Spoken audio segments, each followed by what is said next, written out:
안녕하세요. 저는 엔도 슈사쿠의 침묵에 대해 소개하겠습니다. 먼저 엔도 슈사쿠에 대해 소개하겠습니다. 엔도 슈사쿠는 1923년 도쿄에서 출생하였고 1996년 사망하였습니다. 1949년에 게이오 대학을 졸업하고 일본 정부가 수여하는 장학금으로 프랑스 리옹 대학에서 프랑스 문학을 공부하였습니다. 1955년 발표한 백인으로 아쿠타가와상을 수상하였습니다. 그 이후 여러 차례 노벨 문학상 후보로 거론되었습니다. 엔도 슈사쿠는 기독교와 관련이 있습니다. 가톨릭 신자인 이모의 영향으로 어머니가 그리스도인이 된 뒤 엔도 또한 어머니와 이모의 권유로 11살 때 세례를 받았습니다.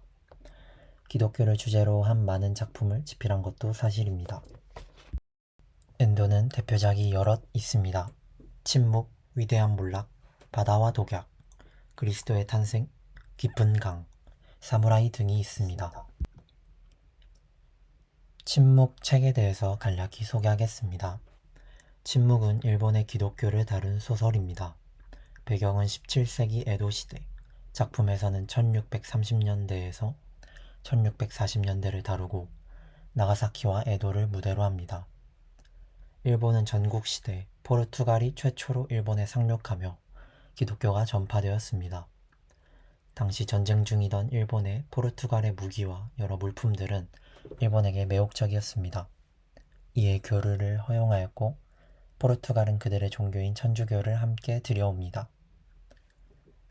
전국시대 후 정권을 잡은 히데요시는 천주교가 자신의 입지를 위협한다고 생각했습니다. 실제로 많은 다이묘들이 천주교로 개종한 상황이었기에 자신의 입지를 지키고자 1587년 선교사 추방령을 내립니다. 1597년 나가사키에서 26명의 기독교인들은 종교를 고수하고자 맞섰고 결국 화형당합니다. 이들을 일본 26위 성인이라고 부릅니다. 히데요시 정권을 무너뜨리고 승리한 토쿠가와 이에야스는 에도 시대를 엽니다. 이때는 도요토미 정권보다 한층 더 강화된 금교령을 선포합니다.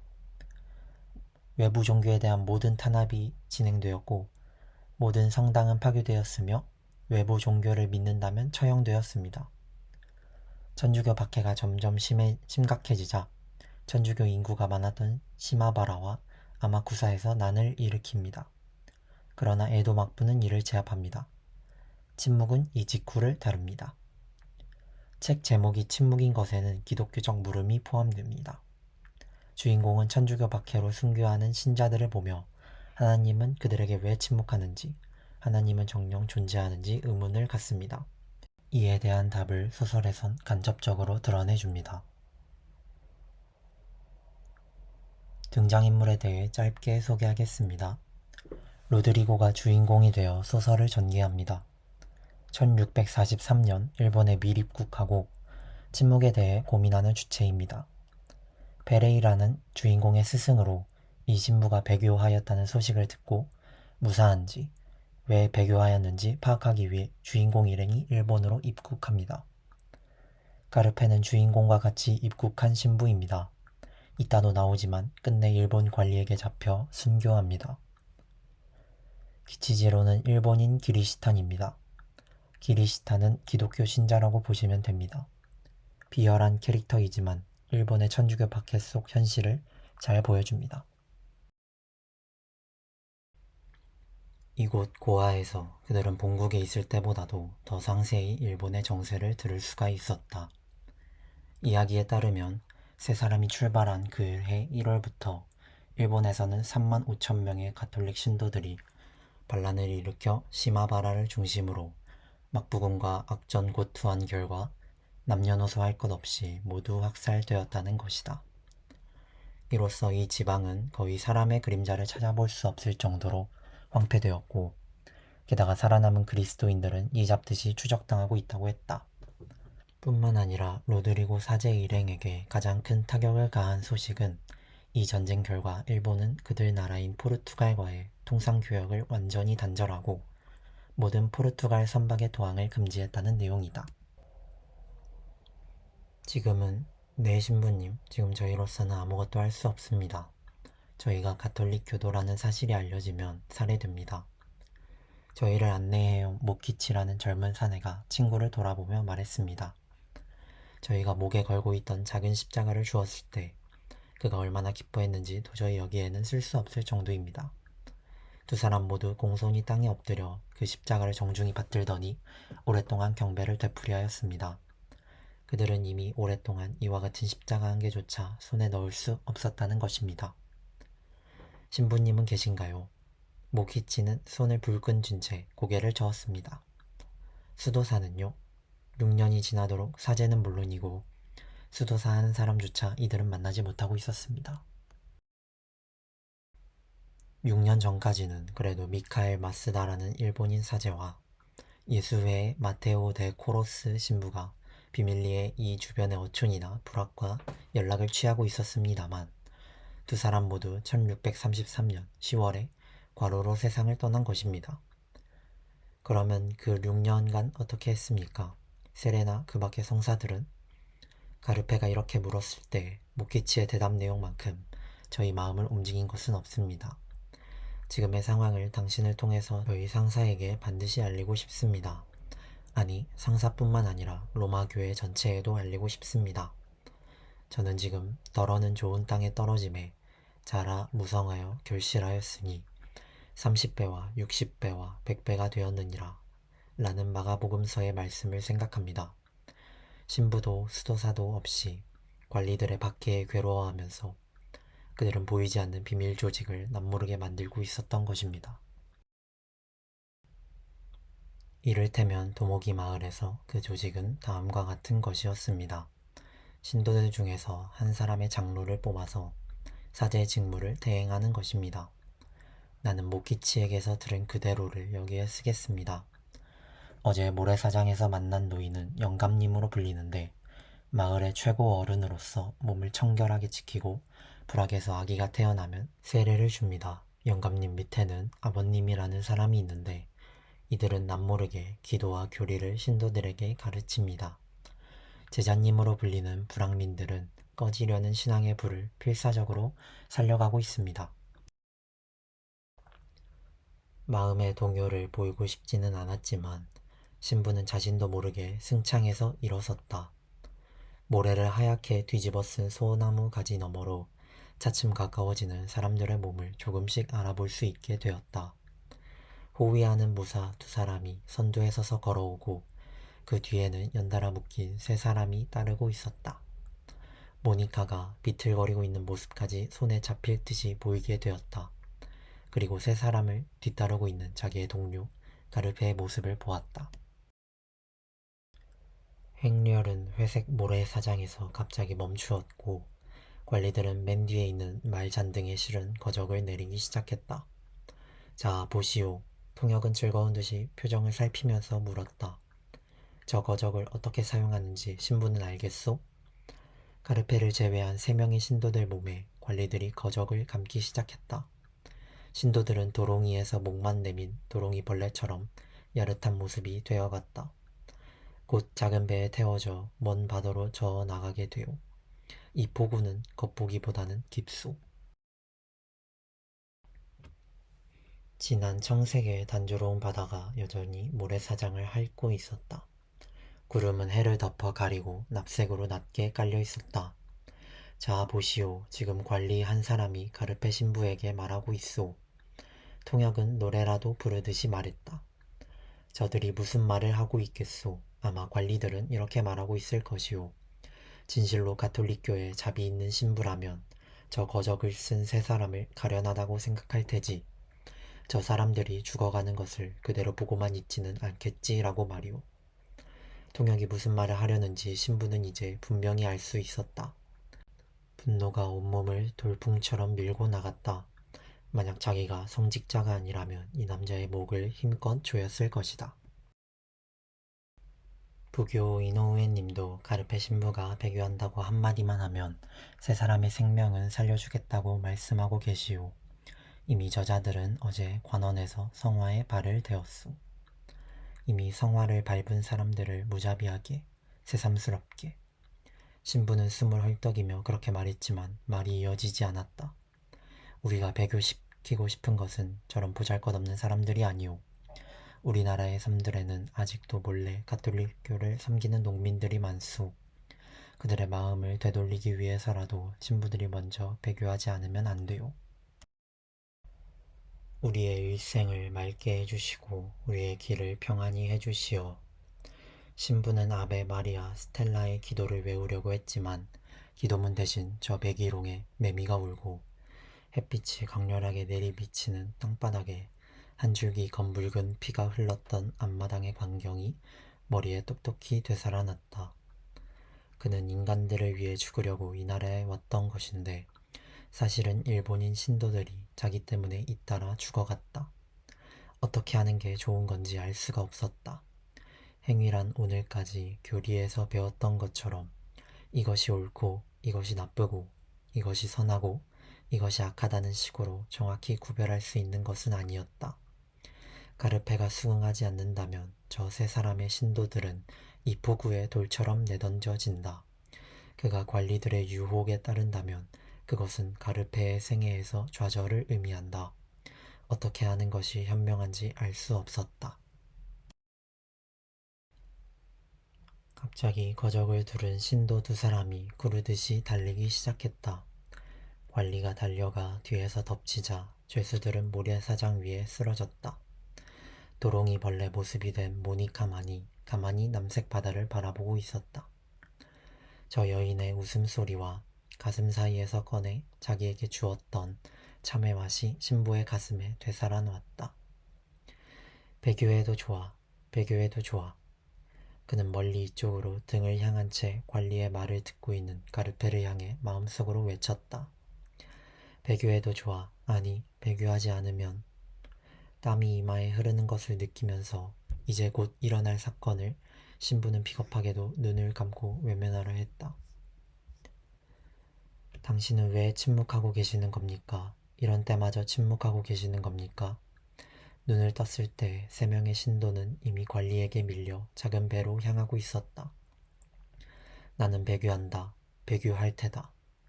그 말이 목구멍까지 나오고 있었다. 그러나 이를 악물고 말이 소리가 되어 나오지 않도록 참았다. 죄수들에 뒤이어 창을 든 두 명의 관리가 옷을 허벅지까지 걷어 올리고 배전에 오르자 배는 파도 사이에서 흔들리며 서서히 모래사장을 떠나기 시작했다. 아직 시간이 있습니다. 부디 이 모든 것을 가르페와 내 탓으로 하지 말아 주십시오. 그것은 당신이 짊어지지 않으면 안 되는 책임입니다. 가르페가 달리기 시작했다. 그는 바다를 향해 양손을 들고 뛰어들었다. 물방울을 튀기면서 작은 배로 다가갔다. 헤엄치면서 외치고 있었다. 우리 기도를 들어주십시오. 비명인지 노후인지 알 수 없는 그 소리는 검은 머리가 파도 사이에 잠겨버림과 동시에 사라졌다. 우리 기도를 들어주십시오. 배 위에서는 몸을 앞으로 내민 관리들이 허연 이를 드러내 보이며 웃고 있었다. 그중 한 사람은 창을 고쳐쥐더니 배에 다가가려는 가르페를 막았다. 머리가 다시 바닷속에 잠겨버리자 소리는 끊기고 그러고 나서 다시 파도 위에 까만 먼지처럼 갑자기 모습을 보였다. 그러나 전보다도 더 약해진 소리가 끊겼다 들렸다 하면서 뭔가를 소리치고 있었다. 관리가 신도 한 사람을 배전에 세우더니 창대로 기세 좋게 밀어붙였다. 거적에 쌓인 몸은 마치 인형처럼 바닷속으로 곧장 사라졌다. 이어 눈 깜짝할 사이에 다음 사람이 떨어졌다. 마지막으로 모니카가 바닷속에 삼켜져 버렸다. 가르페의 머리만이 난파한 배 조각처럼 잠시 떠있다가 배에 부딪혀오는 파도에 순식간에 덮여버렸다. 하나님은 정말 존재하는 것일까? 만약 하나님이 없다면 수없이 바다를 횡단하여 이 작은 불모의 땅에 한 알의 씨를 가져온 자신의 반생은 얼마나 우스꽝스럽단 말인가. 그건 정녕 희극에 지나지 않을 것이다. 만약 하나님이 존재하지 않는다면 매미가 울고 있는 한낮, 목이 잘린 애꾸는 사나이의 인생은 우스꽝스럽다. 헤엄치며 신도들의 작은 배를 쫓은 가르페의 일생도 우스꽝스럽다. 신부는 벽을 향하고 앉아 소리를 내어 웃었다. 나는 다만 저 코 고는 소리를. 신부는 어둠 속에서 대답했다. 갑자기 통역은 놀란 듯 잠자코 있더니 말했다. 저것은 코 고는 소리가 아니오. 구멍 매달기 고문을 받고 있는 신도들이 내는 신음소리요. 이곳에서 나는 자네와 마찬가지로 베레이라는 한마디 한마디 끊어가며 말했다. 여기에 나는 자네와 마찬가지로 갇혀 있었지. 그 밤은 다른 어떤 밤보다도 춥고 어둡게. 신부는 신부대로 판자벽에 머리를 꾹 눌러붙인 채 노인의 고백을 멍하니 듣고 있었다. 노인이 말하지 않아도 그 밤이 얼마나 캄캄한 어둠이었는지는 이미 너무나 잘 알고 있었다. 나도 저 소리를 들었소. 구멍 매달기 고문을 받는 사람의 신음소리를 말이오. 그 말이 끝나자 또다시 코 고는 듯한 소리가 높고 낮게 귀에 들려왔다. 아니, 이제 이것은 코 고는 소리가 아닌 구덩이에 각 거꾸로 메어 달린 사람들의 숨이 끊어질 듯한 신음소리라는 것을 신부도 지금은 확실히 알았다. 자기가 이 어둠 속에서 웅크리고 있는 동안 누군가가 코와 입에서 피를 흘리며 신음하고 있었다. 그런데 자기는 그것을 깨닫지 못하고 기도조차 하지 않고 비웃고 있었던 것이다. 그렇게 생각하자 신부의 머리는 이미 무엇이 무엇인지조차 알 수 없게 되었다. 자기는 저 소리를 우습게 생각하며 소리내어 웃기까지 했다. 자기만이 이 밤에 그분과 똑같이 괴로워하고 있는 것이라고 오만하게 믿고 있었다. 하지만 자기보다도 더 그분을 위해 고통받는 사람들이 바로 옆에 있었던 것이다. 어째서 이런 어리석은 일이. 머릿속에서 자기가 아닌 다른 목소리가 중얼거리고 있었다. 그러고도 너는 신부란 말인가? 타인의 고통을 받아들이는 신부인가? 그는 주여 어째서 이 순간까지 당신은 저를 조롱하시는 것입니까? 라고 외치고 싶었다. 찬양하라 주님을. 나는 그 문자를 벽에 새겼지. 페레이라가 다시 한번 말했다. 그 글자를 찾아내지 못했나? 찾아주길. 알고 있소. 분노에 찬 신부가 비로소 외쳤다. 잠자코 있어요. 당신은 이미 그 말을 할 권리가 없소. 물론 권리는 없지. 확실히 권리는 없어. 나는 저 소리를 하룻밤 동안 들으면서 주를 찬양할 수가 없게 되었지. 내가 배교한 것은 구덩이에 매어 달렸기 때문은 아니야. 사흘간. 나는 오물이 잔뜩 들어있는 구덩이 속에서 거꾸로 매달려 있었어. 그러나 한마디도 하나님을 배반하는 말은 하지 않았어. 페레이라는 마치 포효하듯 외쳤다. 내가 배교한 것은 말야. 듣고 있나? 들어주게나. 그 뒤, 여기 구덩이에 넣어진 뒤 들렸던 저 소리에 하나님이 무엇 하나 하시지 않았기 때문이야. 나는 필사적으로 하나님께 기도했지만 하나님은 아무것도 하시지 않았기 때문이야. 잠자코 있으세요, 제발. 그렇지만 자네는 기도하는 게 좋아. 저 신도들은 지금 자네 같은 사람이 모르는 견디기 어려운 고통을 당하고 있어. 어제도, 아까도, 지금 이 시간도. 왜 그들이 저런 곳에서 괴로워하지 않으면 안 되는 거지? 그런데도 자네는 아무것도 해주지 못하고 있어. 하나님이 아무것도 해주시지 않지 않나? 신부는 미칠 듯이 고개를 내저으며 두 귀를 손가락으로 틀어막았다. 그러나 베레이라의 소리, 신도의 신음소리는 두 귀를 가차없이 파고들었다. 그만해 주시오. 중지해 주시오, 주여. 지금이야말로 당신은 침묵을 깨버리셔야 합니다. 더 이상 침묵하고 계셔는 안 됩니다. 당신은 올바름이며 선이며 사랑의 존재임을 증명하고 당신이 엄연히 존재함을 이 지상과 인간들에게 나타내기 위해서라도 뭔가를 말씀하지 않으면 안 됩니다. 돛대를 스치는 새의 날개처럼 커다란 그림자가 마음을 스치고 지나갔다. 새의 날개는 지금 몇 개의 상념을, 신도들의 갖가지 죽음을 전해주었다. 그때도 하나님은 침묵하고 계셨다. 안개비가 내리는 바다에서도 침묵하고 계셨다.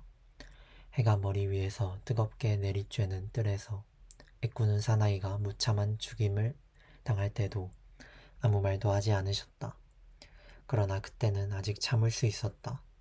참는다기보다 이 무서운 의문을 가능한 한 멀리 쫓아버리고 생각하지 않으려 했다.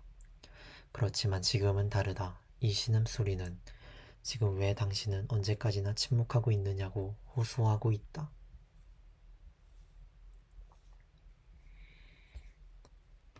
이 앞마당에는 지금 가련한 농민 세 사람이 매달려 신음하고 있어. 어쨌든 자네가 이곳에 오고 나서 매달린 거야. 그런데 페레이라는 슬픈 듯이 중얼거렸다. 노인은 거짓말을 하고 있는 것이 아니었다. 귀를 잘 기울여 들으니 하나처럼 들렸던 저 신음소리가 갑자기 각기 다르게 들렸다. 하나의 소리가 높고 낮게 들리는 게 아니라 낮은 소리와 높은 소리가 뒤섞여 있기는 해도 각기 다른 방향에서 들려왔다. 내가 여기서 보냈던 밤에는 5사람이 구멍 매달기 고문을 받고 있었어. 5개의 소리가 서로 뒤섞여서 귀를 때렸어. 관리는 이렇게 말했지. 당신이 배교하면 저 사람들을 곧 구덩이에서 꺼내 밧줄도 풀어주고 약도 주겠다고 말이야. 나는 대답했지. 저 사람들은 왜 배교하지 않느냐고. 관리는 웃으면서 가르쳐 주었어. 그들은 이미 몇 번이나 배교하겠다고 했다. 그러나 내가 배교하지 않는 한 저 농민들을 구할 수 없다고.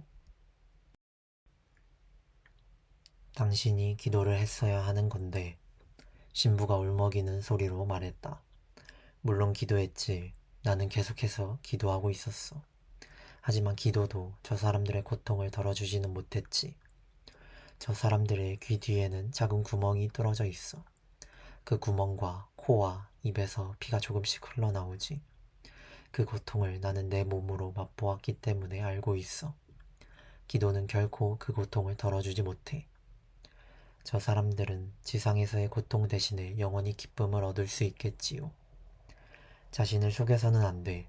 자네는 자신의 나약함을 그런 아름다운 말로 속이려 하는 거야. 결코 자신을 속여서는 안 돼. 페레이라가 조용히 말했다. 나의 나약함? 그렇지 않아요. 나는 저 사람들의 구원을 믿고 있기 때문이요. 신부는 고개를 저었으나 자신이 없었다. 자네는 그들보다 자기 자신이 더 소중하겠지.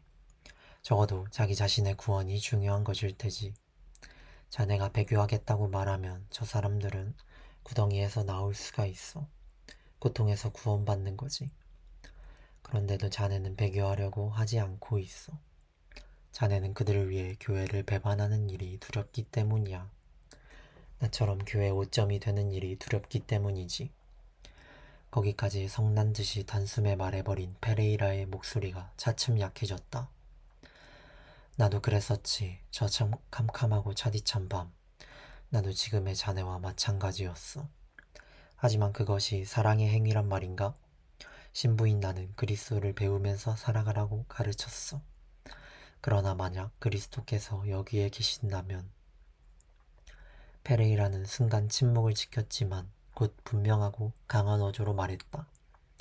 확실히 그리스도는 그들을 위해 배교했을 거야. 밤이 조금씩 벗겨지기 시작했다. 지금까지 어둠의 덩어리였던 마루방에도 엷은 하얀 빛이 희미하게 스며들기 시작했다. 그리스도는 사람들을 위해 분명히 배교했을 것이다. 그럴 리가 없다. 그런 일은 있을 수 없다. 신부가 손으로 얼굴을 덮고 찢어지는 듯한 소리를 냈다. 그리스도는 배교했을 것이네. 사랑 때문에 자신의 모든 것을 희생해서라도. 이 이상 저를 괴롭히지 말아주세요. 물러가 주세요. 멀리 가주세요. 신부는 큰 소리로 울고 있었다. 빗장이 둔탁한 소리를 내며 벗겨진 뒤 문이 열렸다. 그리고 열린 문으로 하얀 아침 햇살이 흘러 들어왔다. 자, 지금까지 누구도 하지 않은 가장 괴로운 사랑의 행위를 하는 거야. 페레이라가 신부의 어깨에 부드럽게 손을 얹고 말했다. 신부는 비틀거리면서 발을 질질 끌었다. 무거운 나무로 된 족쇄를 달고 있는 것처럼 한 걸음 한 걸음 걸어가는 그를 페레이라가 뒤에서 밀었다. 그가 걸어가는 복도는 아침나절의 엷은 빛 속에 한없이 곧게 뻗어 있었다. 그리고 그 막다른 곳에 두 사람의 관리와 통역이 세 개의 검은 인형처럼 서 있었다. 사와노 씨, 끝났나요? 그렇군요. 그렇다면 성화를 밟을 준비를 해도 좋을까요? 이노우에님에게는 나중에 말씀드리면 됩니다. 통역은 양쪽 팔로 꼭 껴안고 있던 상자를 마루에 놓고 뚜껑을 연 다음 안에서 커다란 나무 판자를 꺼냈다. 자네는 지금까지 누구도 하지 않은 가장 위대한 사랑의 행위를 하는 것이기 때문에 페레이라는 다시 조금 전과 같은 말을 신부의 귓가에 달콤하게 속삭였다. 교회의 성직자들은 자네를 재판하겠지. 나를 재판한 것처럼 자네도 그들에게서 추방되겠지. 그러나 교회보다도 성교보다도 더 크고 위대한 것이 있어. 자네가 지금 하려고 하는 것은 성화는 지금 바로 그의 발 앞에 있었다. 잔잔한 파도처럼 나뭇결이 무늬지어 있는 약간 더러워지고 회색으로 된 나무 판자에 조잡한 구리로 새긴 그리스도의 모습이 끼워 있었다. 그것은 가느다란 팔을 벌리고 가시관을 쓴 보기 흉한 얼굴이었다. 누렇게 혼탁해진 눈으로 신부는 이 나라에 와서 처음으로 접하는 그분의 얼굴을 말없이 내려다보았다. 자, 용기를 내서 페레이라가 말했다. 주여, 긴 세월 동안 저는 수없이 당신의 얼굴을 생각하였습니다. 특히 이 일본에 오고 나서는 한층 더 그랬습니다. 도모기 마을의 산에 숨어 있을 때, 산속을 방황할 때, 그리고 저 옥사에서 밤에 기도드릴 때마다 당신이 기도하고 계신 얼굴을 생각했습니다. 고독할 때는 당신이 축복하고 있는 얼굴을 생각해내고, 체포되던 날에는 당신이 십자가를 짊어진 얼굴을 다시 생각하고, 그리고 그 얼굴은 내 영혼에 깊게 새겨져 이 세상에서 가장 아름답고 가장 존귀한 존재가 되어 나의 가슴에 살아 있었습니다. 그런데 지금 그것을 나는 이 발로 밟으려고 합니다. 새벽의 희미한 빛, 그 빛이 어둠 속에서 드러나기 시작한 신부의 가느다란 목과 여윈 어깨에 비치고 있었다. 신부는 양쪽 손으로 성화를 들어올려 얼굴에 가까이 가져갔다. 많은 사람들의 발에 밟힌 그 얼굴에 자기의 얼굴을 대어보고 싶었다. 성화 속에 그분은 많은 사람에게 밟혀 거의 닳아 없어지고 오그라져 있었다. 그분은 신부를 슬픈 듯한 눈길로 바라보고 있었다. 그 눈에서 정말 한 줄기 눈물이 넘쳐 흐를 것만 같았다. 아, 아프다. 신부가 몸부림쳤다. 그건 어디까지나 보잘것없는 형식일 뿐이요. 형식 같은 것은 아무래도 상관없는 게 아니겠소? 통역은 흥분해서 서두르고 있었다. 형식으로만 밟으면 되는 거요. 신부는 발을 들었다. 발이 저린 듯한 무거운 통증을 느꼈다. 그것은 단순히 형식만은 아니었다. 지금까지 자신의 전 생애를 통해 가장 아름답다고 생각해온 것, 가장 맑고 깨끗하다고 믿었던 것, 인간의 이상과 꿈이 담긴 것을 밟는 것이었다. 이 발의 아픔, 그때 밟아도 좋다고 동판에 새겨진 그분은 신부에게 말했다. 밟아도 좋다. 내 발의 아픔을 내가 제일 잘 알고 있다. 밟아도 좋다. 나는 너희에게 밟히기 위해 이 세상에 태어났고 너희의 아픔을 나누기 위해 십자가를 짊어진 것이다. 이렇게 해서 신부가 성화에 발을 올려놓았을 때 아침이 왔다. 멀리서 닭이 울었다.